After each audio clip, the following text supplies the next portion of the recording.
Tengo la responsabilidad de presentar el posicionamiento de Movimiento Ciudadano sobre la reforma constitucional,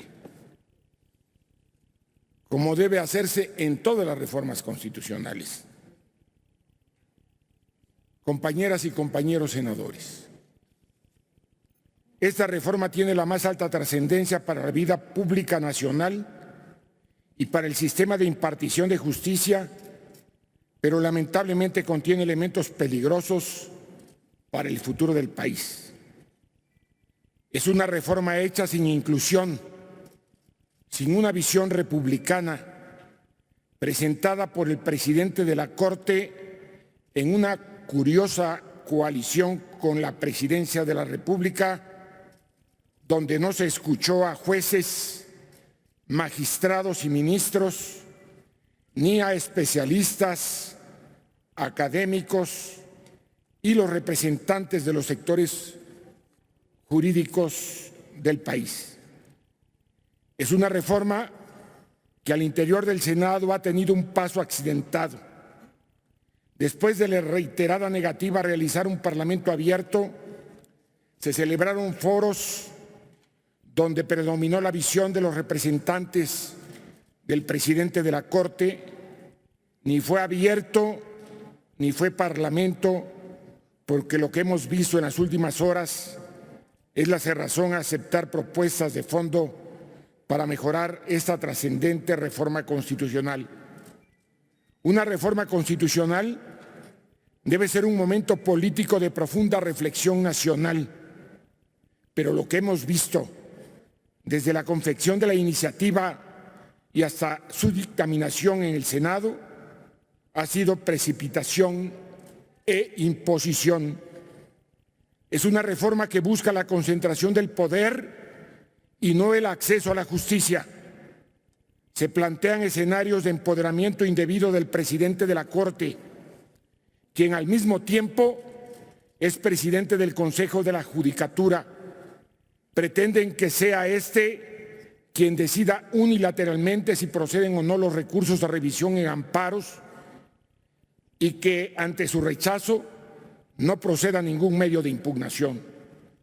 Además, se atribuye a un órgano auxiliar como el Consejo de la Judicatura atribuciones propias de un tribunal de Torquemada para doblegar a jueces y magistrados independientes, algo inaudito para los momentos críticos que hoy vive nuestra República, donde la independencia judicial debería ser inequívocamente garantizada. Aunado a ello, se perdió la oportunidad de discutir una reforma de gran calado.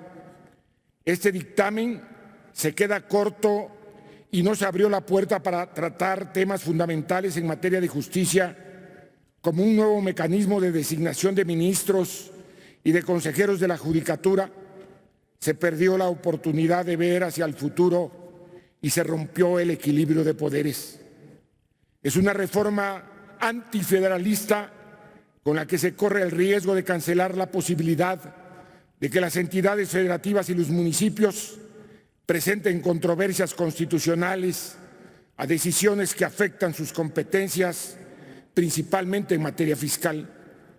La controversia constitucional es un instrumento de defensa y un mecanismo de solución de conflictos entre órdenes de gobierno que no debe desdibujarse a través de un plumazo de nuestra Constitución. Es cierto que se realizaron algunas precisiones gramaticales en este apartado, pero eso no es suficiente para salvaguardar a cabalidad esta figura de defensa constitucional.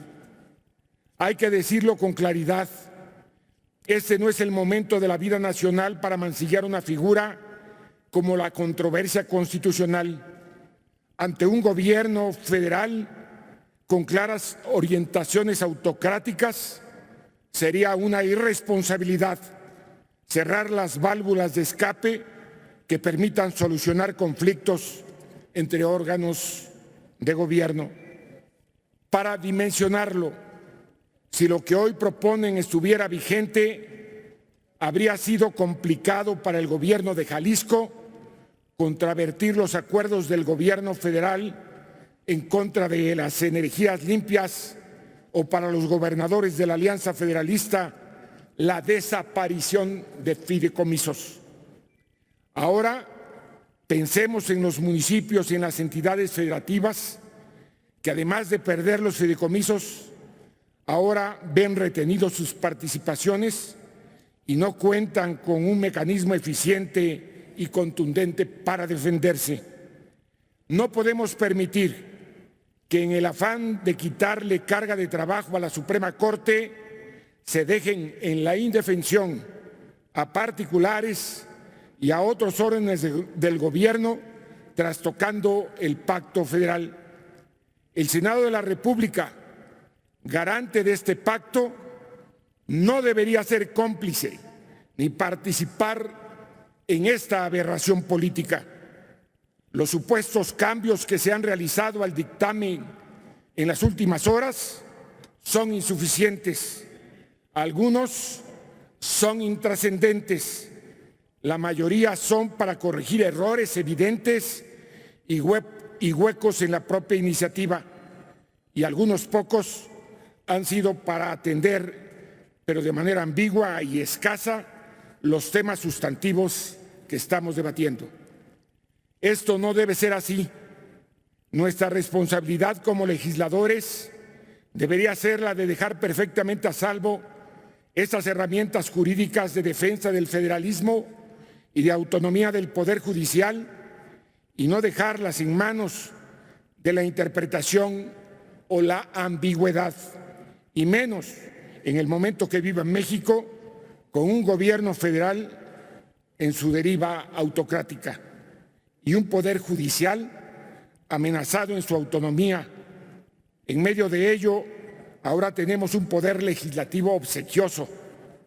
Espero con franqueza que en un ejercicio de congruencia y responsabilidad, la mayoría de los senadores del PAN y del PRI rectifiquen su posición o, de lo contrario, en los hechos, estarán disolviendo el bloque de contención que hasta hoy ha sido uno de los últimos diques para mantener el equilibrio de poderes en México. Por todas estas razones, Movimiento Ciudadano no puede acompañar esta reforma que raya en un acto de rapiña constitucional donde se pretende trastocar el federalismo y los derechos de los particulares, donde se busca secuestrar al Poder Judicial y no aportarle a las y los mexicanos herramientas reales de acceso a la justicia. Esto debió haber sido un momento para pensar en el futuro de nuestro sistema de justicia, no para seguir actuando bajo la lógica de corto plazo. Hoy se tenía la oportunidad de transformar el sistema y fortalecer la autonomía del Poder Judicial y se decidió repetir el pasado, la concentración del poder, debilitar el federalismo y socavar la independencia judicial cuando son tiempos que nos llaman y nos obligan a fortalecer el sistema de justicia en su conjunto. Por todas estas razones, el Grupo Parlamentario de Movimiento Ciudadano votará en contra de esta malograda reforma. Gracias, presidente.